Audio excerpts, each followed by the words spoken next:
Welcome to the Monday Kickoff, everyone. I'm Skratch. This is another Raid Shadow Legends video. Today we're gonna cover every single piece of news that we have so far, guys. All the events that we can expect this week. Of course, we have everyone's favorite game mode starting tomorrow, which is CVC.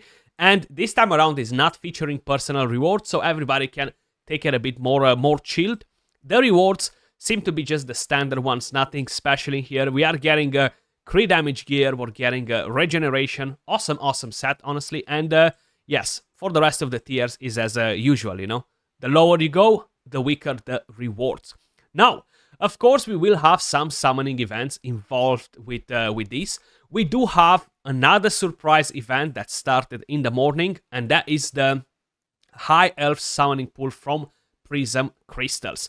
Now, the chances to summon a legendary hero is a 6%, epic 94%, and it costs you 25 Prism crystals to get a summon out of it.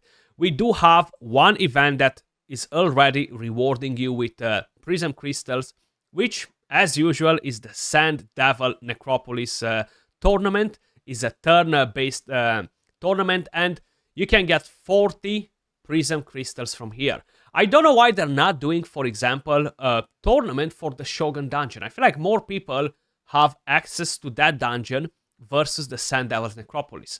I don't know why they're not doing it. Hopefully they will be doing it in the future, and they will be doing it during the Prism Crystals events. Now, one thing that I've noticed, guys, it seems like the new Legendary Champions, Faction Unity Champions that are coming for each one of the factions. First, we had the Bannerlord, then we have the High Elves. It seems to be in a faction order, so probably we are expecting a Sacred Order, Barbarian, etc.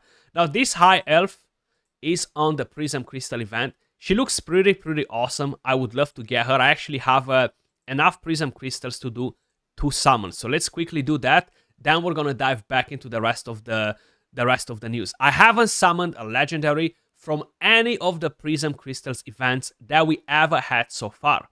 Yesterday, I already got a Lysandra on the 1+1 on the Sacreds. That video should be on later probably. But there we go, we got Nelder. He is honestly the best epic that you could pick from here. Mainly because he enables you to do Fire Knight hard mode. Such an awesome epic champion. Freeze with a triple hitter, quadruple hit right here with decrease attack, decrease accuracy. Attacks all enemies with decreased speed, heals the hero. But the passive is what makes him very interesting. When an ally places a freeze, he has a chance to join in with a default skill. Very impactful on the Fire Knight, guys. So, hopefully you're gonna pick the right epic. You're gonna get the epic that you need for your account. And let's get another epic as usual, because why not? And there we go. And we have another Nelder. My god, seems like I'm a fan of Nelder because I'm getting 2 of them back to back. Now, I already have 2 of them built, if I'm not mistaken, or getting close to level 60. But what are the chances to actually get 2 of them back to back, considering they have so many epics? But yeah, as usual, just dream of legendaries because they're not really coming out of here. Let's move over to the rest of the news, guys. The events for the fusion are going on pretty good. We have the Dungeon Divers, the Artifact Enhancement. Make sure you guys are completing the Dungeon Divers if you haven't done it just yet. Collect the fragments because it will make your life easier.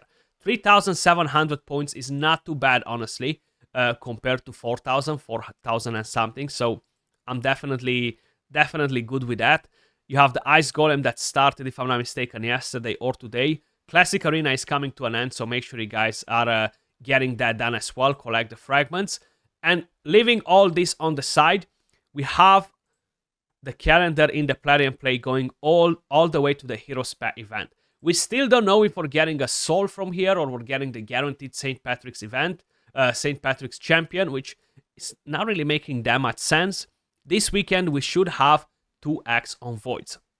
How you may notice on the screen, guys, these are the 15x progressive chances for this CVC. You have a lot of heroes involved in here. Now, I'm slowly going to go through all of them and have a bit of a quick chat about them, what we could do with them, where we can use them, and how we should build them. There are a lot of awesome epics in here involved too. awesome legendaries, but let's actually start with the very first one.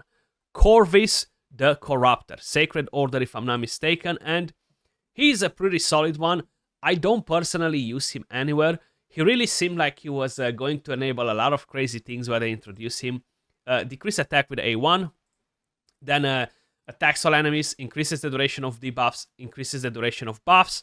You have poison sensitivity. The passive decreases the damage, the more poisons they are on the target. Defense aura for all battles. He's not a very good champion to solo stuff, unfortunately, from what I've seen. Like, I tried him quite a bit, and he just wasn't able to solo things as good as a Battle Khazar or other champions like that. But he's still definitely not one of the weak legendaries. You know, he's definitely a pretty good legendary.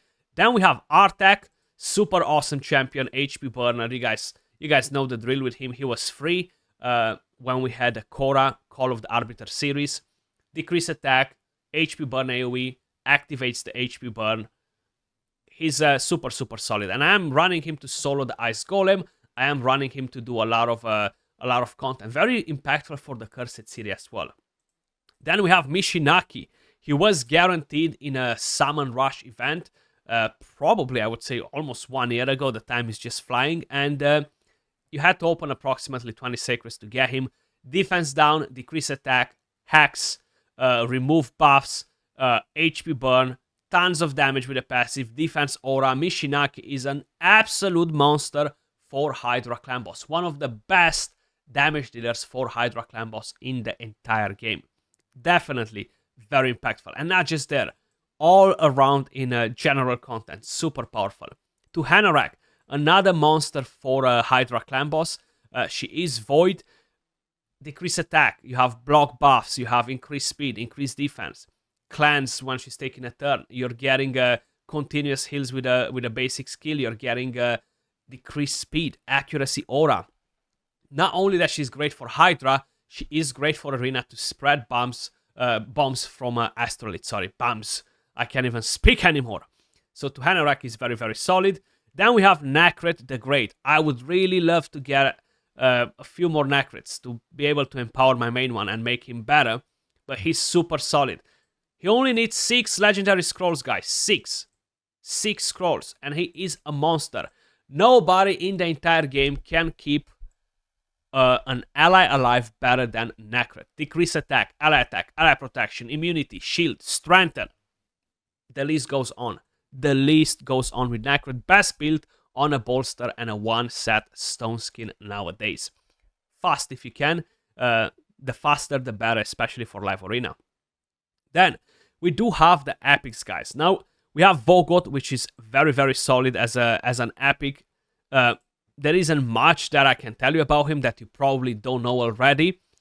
Is all about his passives. That's where he really shines. And this one right here that heals your team. You have Provoke, you can put Decrease Attack, you can increase the duration of a random debuff, but the passives are what makes this champion super solid.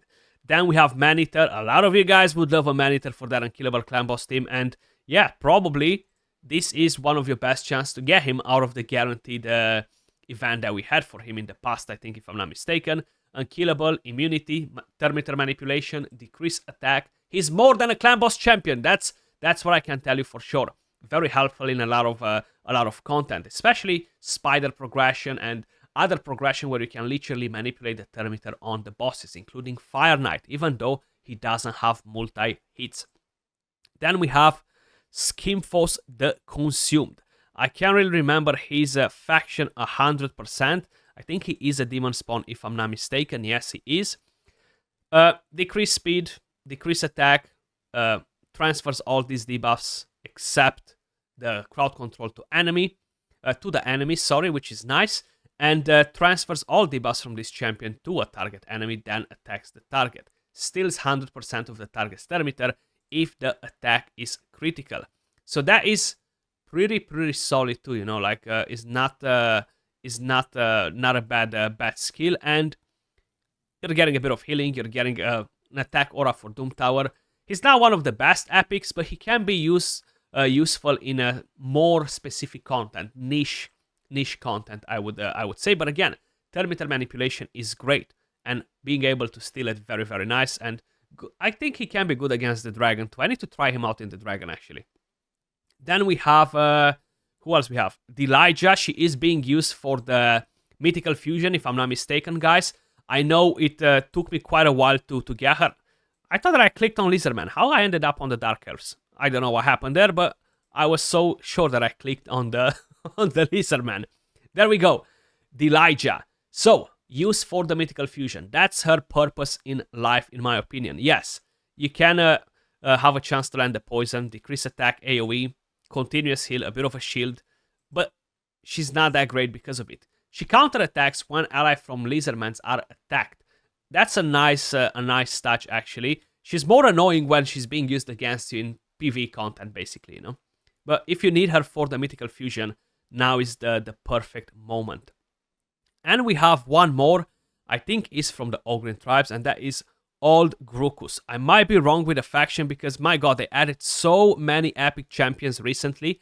It's pretty hard to keep track with all of them, yeah. So Ogrin tribes, Leech with a triple hitter, which is nice. Decrease speed, which again is not bad, and you have a chance to decrease turn meter, heal reduction, and decrease attack. Speed aura for dungeon battles. So not a bad progression epic champion. Moving over to the next, my most wanted legendary champion. That is not a void one, and that is of course Ragash. You always hear me talking about him. One day I will summon him. Maybe I will YOLO some ancients, but I'm not too sure honestly because I'm not close to the mercy, and that would make it pretty bad. Increase defense, AoE, defense down, tons of damage, and stun. Increase speed, strengthen, and perfect veil buff on this champion, but the rest of the buffs are on all the team. With the passive, he puts veil on the ally with the highest attack, which is very helpful. Inflicts more damage against targets whose defense is lower than this champion's defense. Defense aura for all battles. Savage, speed, don't worry about accuracy, and just go all in with the damage for this bad boy because he will not let you down. Hundig, another solid old fusion. He does a lot, this champion.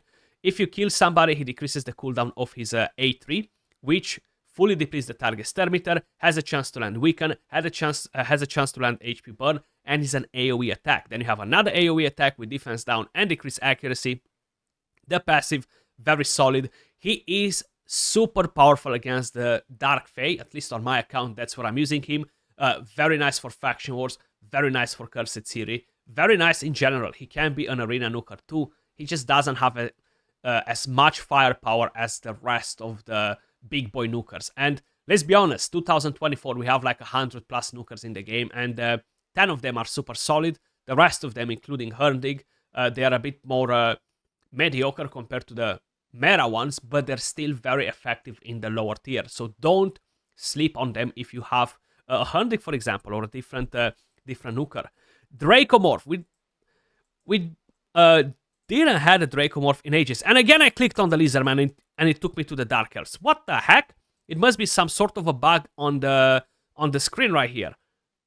Twice I click on the Lizardman and I'm being taken to the Dark Elves. Dracomorph. Surplus damage with A1, pretty good damage. The more debuffs, the more damage. 4 poisons on random enemies is better if you're using him against a single enemy. Defense down and weaken.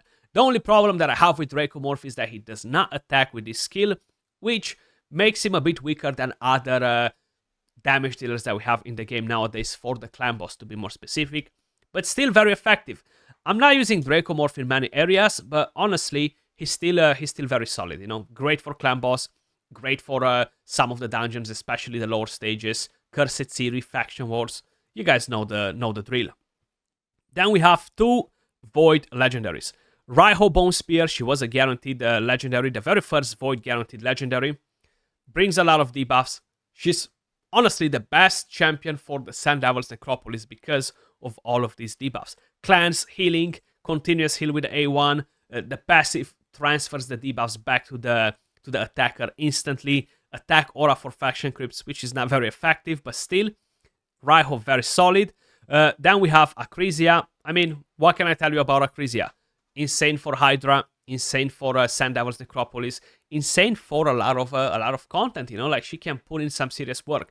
Every single one of the skills are enemy max HP. If you are in the end game, I would suggest you to use her on a Relentless or even on a Reflex. If no, if you are still progressing through the game and you have the possibility to build her on Savage to maximize the damage on the dungeon bosses, do that. If no, Relentless is the best set for her.